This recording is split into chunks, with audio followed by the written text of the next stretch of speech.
All of us have heard and some have read the book Small is Beautiful. It was written by Schumacher. Schumacher said that anything big was bad. Big roads were bad, big projects were bad, big dams were bad, big towns were bad, big cities were bad. And many of us in India, and especially in Kerala, believe in him. We think small is beautiful. We think small is good. And yet, a small section of its young people are beginning to think differently. They're beginning to think that big is good, that we ought to think big. And not only young people, there are some not so young people also beginning to say that big is good. And one of them is the guest with us here today. Welcome, Dr. Udaybalakrishnan.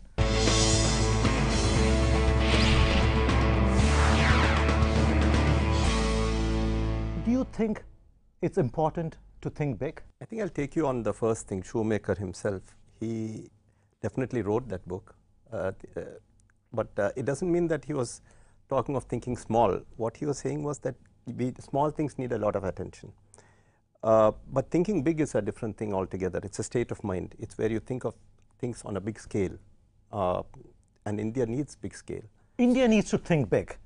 And let's see if the people who are going to be the future decision makers in India are beginning to think big. We have three young panelists. We have Paul.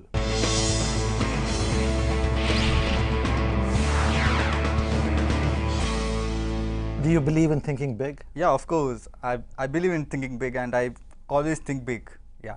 Our second young panelist is Amita.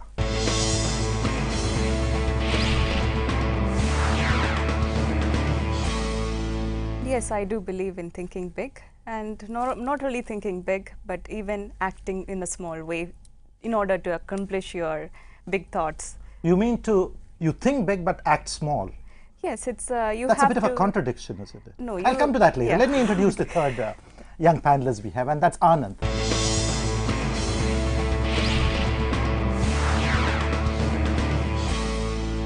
You've traveled the world, I think. You've been to Bahrain and Saudi Arabia. Yes. Things are very big there, isn't it? Yes. Roads which have 8 lanes on one side, 8 lanes Yes. on the other. And there's this huge bridge, how many, 20 kilometers between 20 Bahrain and kilometers. Dammam? Yes. So it's all very big. We are Would you- coming up to that level in We are. India also. That's very positive. But then, Uday, let me come back to you. Being and thinking big is anti-Gandhian, is it? Gandhi always said, we have to think small. He didn't put it in those words. But he said, our life is in our villages. And a village has to be self-contained. Now, that was his thinking. So thinking big is contrary to the idea of India that Gandhiji had.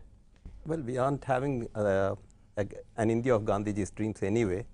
And when we started out, we had Nehru. And he thought very big. And when he thought big, he really thought big. I mean, today all the IITs, the IIMs are all a product of his thinking. I mean, it was in his time these were created, the steel mills. India got industrialized at that time in a big way at that time. I think the whole business of Gandhi is something which India is not it's not a very relevant thing. There are aspects of Gandhi which are very relevant to us, but I don't think this business of thinking small is a very great idea. Was that Gandhian philosophy of restricting our whole economy to the village?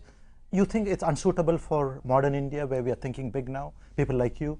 Yeah, yes, it is unsuitable. I think we should really think big, because that was long time back, and as per the scenarios at that particular time, I think Gandhiji was right in his way. But right now we have changed. The world has changed. Our needs are different. Our goals are different. We're living in a very different society where we are bound to think big. I think like Gandhi was not wrong, but the one thing is actually self-sufficiency. It should come from the deep roots of the villages. Yeah. That will only keep the India sustainable, and it will be keeping the economy of India growing and all. But the other thing is, like, thinking big, we have to give the mindset to the rural India or to the villages. So they are only seeing the confined geography of their village, and they may not be able to think big. But if we are able to give them kind of instinct or kind of vision, a vision of what is possible. Yeah, what is possible by them, then they will also start thinking big, and that will keep India going in a faster way in our economy. Anand, you've seen the world.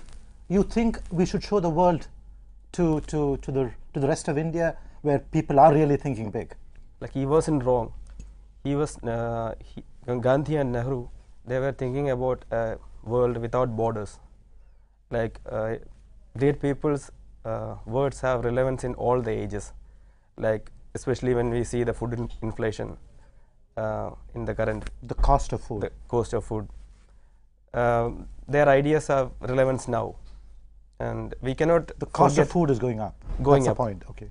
And we cannot think about a industrial growth, ignoring the agriculture and villages. The point you're making is that if he had adopted Gandhi's principle, maybe the cost of food and things may not have gone up. No. I was telling he was thinking big at that time. He was thinking big. Okay. Yes. Talking of food going up, another leader who thought big was Indira Gandhi, wasn't she? As a matter of fact, this is something which has always intrigued me, how leadership in India, we have occasionally leaders who thought very big, occasionally, not all the time.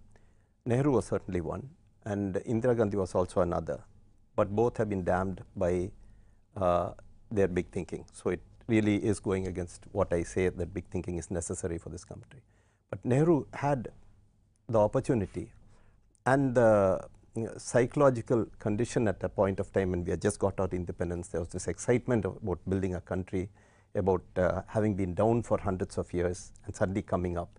So he had this huge swing in his favor of a country which was willing and on the go, and therefore we had these enormous things opening out. But Indira Gandhi, by the time it came to Indira Gandhi, and you remember her slogan in 1971 for the election campaign, Garibi Hatao. Banish poverty. Banish poverty. Was that thinking big? That was thinking big, because we were utterly, exactly as now we are the poorest country, the largest number of poor, everything there. What is the point in thinking big if you don't have the mechanism to implement and achieve it? It depends. Nehru didn't have the mechanism. In fact, he had far less of the mechanism than Indira Gandhi had. And yet you say he achieved. But he achieved. See, because that was because of a particular mix of ideas that came up then, that India had to get out of its misery, years of domination by the British, and we had to do something spectacular. So you see, he did some spectacular things, like all the big projects that India was proud of at a particular point of time were his. But then where did it lead to? So it is not enough to think big, but you should be able to create a mindset where you are able to take people along with you and create that environment. Yes, that's very important. That's a point he was making. Yes. You agree with that? Yes, obviously, because making people to accept what you are having in mind is a very important factor.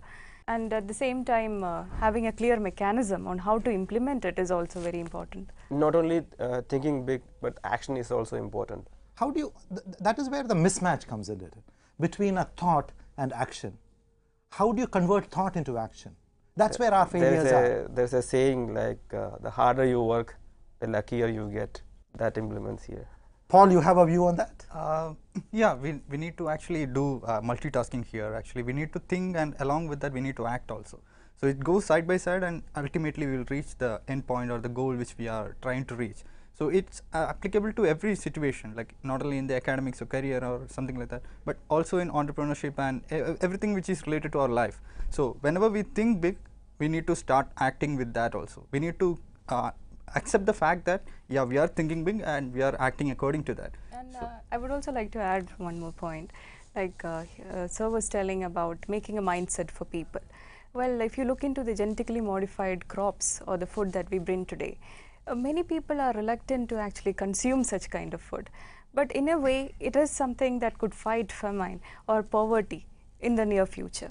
So making a mindset where people are ready to accept your new innovation and agree it and use it in their common life is very, very important.